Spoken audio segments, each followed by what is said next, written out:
Serdecznie zapraszam do odcinka 119 playlisty Mroczna Historia pod tytułem Potomkowie ludu Kanaan, część 56.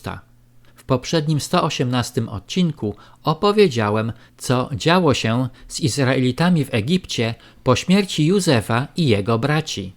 W tym odcinku opowiem o wyznawcach Talmudu. Motorem napędowym dla współczesnych wyznawców judaizmu, wrogich chrześcijaństwu, jest bez wątpienia Talmud, o którym mówiłem wielokrotnie w poprzednich odcinkach. Dlatego też przypomnę parę faktów. Talmud, dzieło ukształtowane między III a VIII wiekiem, jest podstawą religii żydowskiej od czasu zniszczenia drugiej świątyni w 70 roku naszej ery i głównym źródłem halachy, czyli wykładni prawa mojżeszowego, ukazującej, jak stosować prawo do konkretnych sytuacji życiowych. W uproszczeniu Talmud jest zbiorem ksiąg Miszny, Gemary i materiałów pomocniczych. Miszna, tak zwana Tora ustna, stanowiąca najstarszą część Talmudu, została skompilowana w latach od 200 do 220 roku naszej ery przez rabina Jehudę ha-Nasi i kolejnych uczonych Żydów zwanych Tanaitami. Jeden z największych średniowiecznych uczonych żydowskich, Maimonides, uznawał boskie pochodzenie Miszny w swoich 13 zasadach wiary.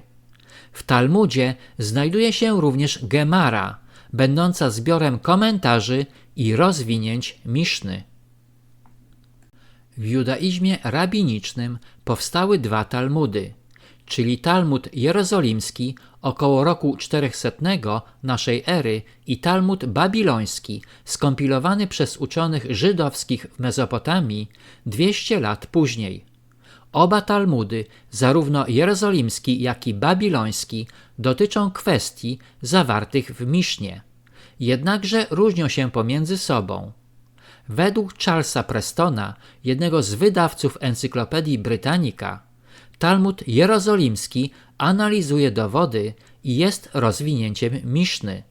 Natomiast powszechnie używany Talmud babiloński jest teoretycznym studium prawa, przekształcającym Misznę w prawo religijne stojące ponad prawami. Czy Talmud babiloński jest studiowany powszechnie przez wyznawców prawa mojżeszowego?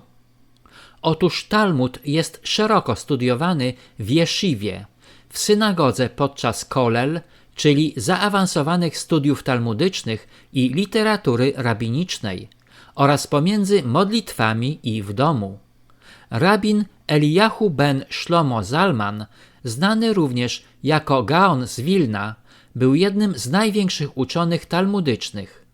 Już jako dziecko w wieku 7 lat wygłosił swój pierwszy wykład na temat Talmudu i znał na pamięć kilka jego traktatów.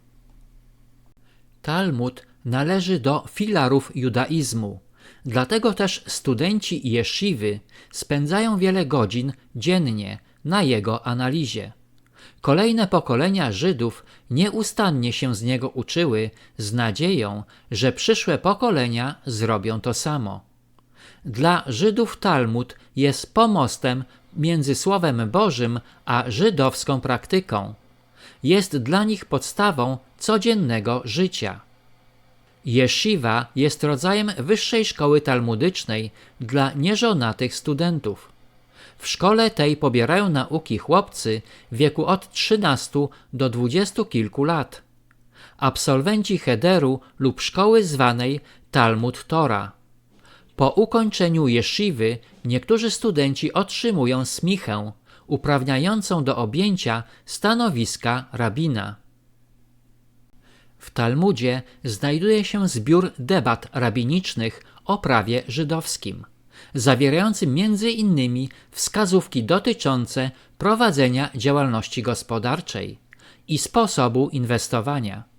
Na przykład w debacie rabinicznej datowanej na XII wiek przed naszą erą czytamy: niech każdy podzieli swoje pieniądze na 3 części, Pierwszą część zainwestuje w ziemię, drugą w interesy, a trzecią niech zachowa przy sobie w rezerwie. Talmud jako centralny tekst judaizmu rabinicznego uznaje 8 odrębnych kategorii płciowych. Zachar – mężczyzna, nekewa – kobieta, androgynos – interseksualność, tumtum – nieokreślony, ailonit hamach – naturalna przemiana z kobiety w mężczyznę, ailonit adam – naturalna przemiana z kobiety w mężczyznę poprzez interwencję, saris hamach – naturalna przemiana z mężczyzny w kobietę i saris adam – przemiana z mężczyzny w kobietę poprzez interwencję. No cóż, wiemy już skąd wzięła się tęczowa ewolucja. Rabini wypowiadają się również o osobach, które mogły urodzić się eunuchem lub stać się eunuchem. Nierozrodczy mężczyźni i kobiety są uważani przez rabinów za 2 odrębne typy eunuchów. Jednakże Talmud to przede wszystkim rasistowska i szowinistyczna księga, gdyż stawia Żydów ponad inne nieżydowskie narody, nazywane przez talmudystów popularnie Gojami. Księga Zohar uznaje za zwierzęta ludzi z innych grup etnicznych, nakazuje zdobywanie władzy politycznej i eksterminację wrogów, na przykład przez tępienie rządów sprawujących władzę nad ludami czczącymi bożków. Talmud odmawia innym narodom prawa do równoprawnego istnienia i wzywa do niszczenia chrześcijaństwa i Kościoła katolickiego. Rabin Jakow ben Ashera opublikował w Wenecji w 1550 roku naszej ery prawo halachiczne o nazwie Szulchan Aruch, w którym czytamy między innymi: Żyd ma obowiązek wszystkich bożków, czyli kościoły chrześcijańskie, i co tylko ma związek ze służbą bałwochwalczą i co się dla niej robi, spalić i zniszczyć. Musi się starać wytępić bożków, czyli kościoły, i dawać im szydercze przezwiska. Rabini nauczający Talmudu nie potępiają pedofilów, a nawet twierdzą, że stosunki płciowe z małymi, nieżydowskimi dziećmi to nie grzech. Oto fragment wypowiedzi jednego ze współczesnych rabinów na ten temat. Dorosły mężczyzna, który odbył stosunek seksualny z małym dzieckiem, to nic, nie ma przestępstwa. Czym jest małe dziecko w tej kwestii?